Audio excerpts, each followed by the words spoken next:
இன்றைக்கி ரமலான் டே வந்து பார்த்திங்கன்னா 6. இன்றைக்கி வந்து டிஃப்ரெண்ட்டான ஐட்டம்ஸ்லாம் கொஞ்சம் வந்து வாங்கியிருக்கோம். வழக்கம் போல் வந்து நம்ம வந்து இறைவனை வந்து பிரார்த்தனை பண்ணிவிட்டு பேர்த்தம்பழத்தை வச்சு நம்ம வந்து நோன்பு வந்து திறந்தாச்சு. இன்றைக்கி வந்து பார்த்திங்கன்னா நம்ம ராமநாதபுரத்தில் புதுசாக திறந்துருக்கக்கூடிய பேக்கரி ஜம்ஜம் பேக்கரி, அங்கே தான் நம்ம வந்து திங்ஸ்லாம் வந்து வாங்கியிருக்கோம். ஃபஸ்ட்டு வந்து பார்த்திங்கன்னா நம்ம வந்து மினி சமோசா வந்து ட்ரை பண்ணி பார்ப்போம். நீங்கள் வந்து மினி சமோசா வந்து இங்கே போடுறாப்புல இந்த நோம்பு ஸ்பெஷல் நினைக்கிறேன். ஒரு ஆள் ஒரு வாயில் அப்படியே தூக்கி வச்சிடலாம். டபக்கன் தூக்கி வைக்கிறோம்.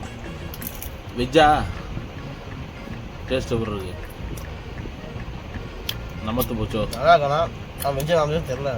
தெரியலை. அடுத்து வந்து வடைப்பாவுங்க, சாரி பாவ் பாஜிங்க. அந்த பாவ் பாஜி கொடுத்துருக்கக்கூடிய அந்த பேக்கிங் பாருங்கள் எந்த அளவுக்கு ப்ரீமியம் குவாலிட்டியாக இருக்குண்டு. டேஸ்ட்டு அந்த அளவுக்கு குவாலிட்டியாக இருக்கும்னு நினைக்கிறேன். நான் ஃபஸ்ட் டைம் இந்த ஜம்ஜமில் வந்து ட்ரை பண்ணுறோம். ஆல்ரெடி நம்ம வந்து அந்த ரோட்டு கடையிலலாம் அந்த வடக்கன்ஸ் வாங்கி சாப்பிட்ருக்கோம். இவங்கள்ட்ட எப்படி இருக்குங்கிறத ப்ரோ வந்து சாப்பிட்டு பார்த்துட்டு வந்துட்டு இப்போ நம்மள்ட்ட வந்து சொல்லுவாங்க.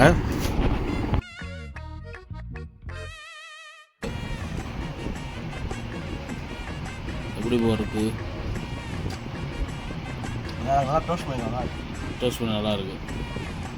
அதுக்கப்புறம் வந்து பார்த்தீங்கன்னா அது என்ன ப்ரோ வாங்கினேன்? என்ன பேர் தெரியலையா? பேர் தெரியாமல் வாங்கிட்டு வந்துட்டாப்புல. அது புது டிஷ்ஷுன்னு சொன்னாப்புலையா ப்ரோவும் போய் வாங்கிட்டு வந்துட்டாப்புல.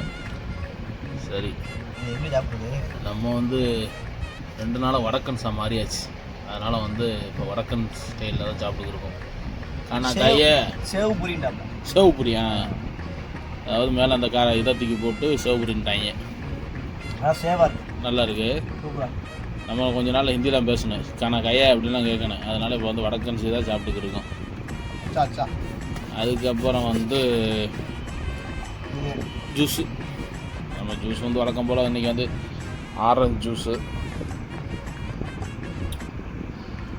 அதுக்கப்புறமா வந்து ரோஸ் மில்க்கு. இதுதான் இன்றைக்கி உள்ள ஸ்பெஷலு. நாளைக்கு என்ன ஸ்பெஷலுங்கிறத நாளைக்கு பார்ப்போம். பாய்.